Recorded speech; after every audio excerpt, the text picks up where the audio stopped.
bagaimanakah evaluasi arus mudik sejauh ini, terutama kecelakaan pada arus mudik kemarin, dan bagaimana antisipasi pemerintah untuk menghadapi puncak arus balik besok? Nah, ini kita akan tanyakan langsung pada Menteri Perhubungan Ignatius Jonan yang sekarang tengah berada di Surabaya, Jawa Timur, tepatnya di Terminal Bungur Asih bersama reporter Firda Siswoyo. Silakan Firda. Ya, Krizia, saat ini saya sedang berada di Terminal Purabaya atau Terminal Bungur Asih yang berada di Sidoarjo, di mana Terminal Purabaya atau Bungur Asih ini merupakan pusat pergerakan jalur angkutan darat ya bagi masyarakat yang menggunakan moda transportasi bus, di mana tentunya terutama pada saat arus balik dan arus mudik Lebaran jumlah penumpang bisa mencapai 81.000 orang. Nah, saat ini saya sudah bersama dengan Menteri Perhubungan Ignatius Jonan yang akan melakukan sidak atau evaluasi di Terminal Bungur Asih ini. Pak, selamat siang. Selamat siang. Oke. Bapak, apa ini target utama untuk melakukan sidak di Terminal Purabaya ini, Pak?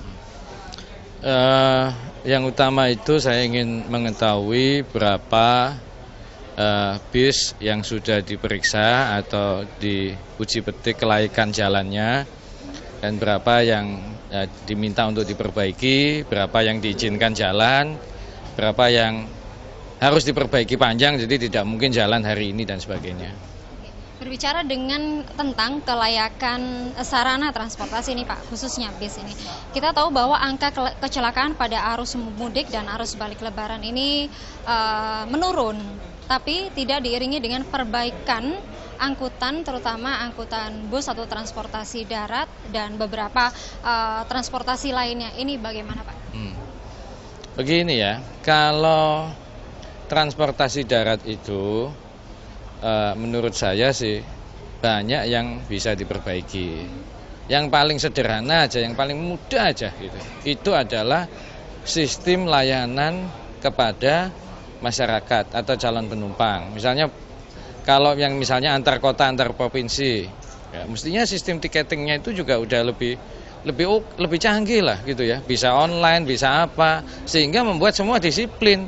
Bisnya kalau harus berangkat jam 1, ya sudah paling kurang ya jam 1 kurang sudah standby di terminal dan sebagainya. Ya, itu satu. Yang kedua, saya kira sampai sekarang itu sarana bisnya itu harus banyak yang diperbaiki atau disempurnakan. Nah, caranya gimana? Ya harus diperiksa, mungkin setiap hari dicek. Untuk pada awalnya, jangan sampai misalnya ada yang speedometernya mati, ya, atau tidak, speedometernya tidak berfungsi, tapi tetap dijalankan gitu. Itu masa pengemudinya tahu itu kecepatannya berapa? Pakai kebatinan gitu ya, kan nggak mungkin gitu ya. Nah, ada juga terminal kelas A. Kalau di sini di Bungur Asih, menurut saya ya oke lah, ya bagus lah, lumayan lah gitu ya. Walaupun saya yakin harus bisa ditingkatkan terus. Tapi kalau lihat terminal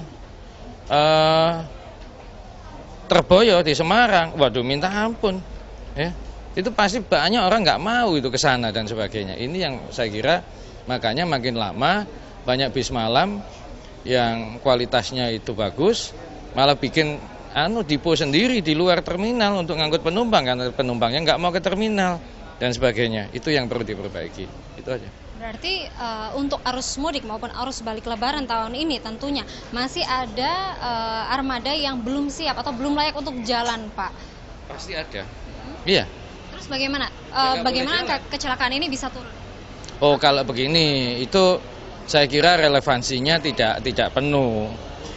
Coba tanya Korlantas, dari total jumlah kecelakaan itu berapa yang melibatkan kendaraan berbasis jalan raya yang berplat kuning, coba ditanya. Ya, saya pikir kalau menurut informasi yang saya terima pasti sekitar hanya 30%. Yang paling banyak kecelakaan itu adalah kendaraan pribadi. Nah, itu dibutuhkan disiplin pengguna jalan raya. Masyarakat itu harus lebih disiplin untuk menggunakan jalan raya. Itu. Terkait dengan infrastruktur jalan ini, Pak, tentunya kecelakaan juga tidak lepas. Selain sarana transportasi juga infrastruktur jalan. Pembenahan seperti apa ya? Nah gini, ini domainnya Pak Menteri PU ya. Begini kurang lebih lah. Ya. Satu, orang harus percaya bahwa kalau kualitas jalan rayanya lebih baik, itu maka kecelakaannya lebih berkurang atau potensi kecelakaannya lebih turun. Kalau rambu-rambu yang dibutuhkan itu lebih lengkap, maka potensi kecelakaannya juga lebih turun. Rambu-rambu memang kewajiban Kementerian Perhubungan, masih banyak yang kurang. Tahun depan kita akan coba kejar. Ya. Terkait dengan kecelakaan tol Cipali, Pak, bagaimana? Ya, kalau kecelakaan tol Cipali, saya nggak ada komentar ya. Tapi ya setiap jalan ya, mau tol Cipali, mau tol apa ya kadang ada aja ya, 1-2 ya terjadi kecelakaan karena ketidakhati-hatian dan sebagainya, atau karena kelelahan, atau karena mengantuk ya, atau menabrak itu ya babi hutan ya katanya ya. Iya. Ya itu. Oke, baik Pak. Ya pemirsa, jangan kemana-mana dulu karena perbincangan saya dengan Menteri Perhubungan Ignatius Jonan akan berlanjut setelah jeda berikut. Tetap di Watch Shop.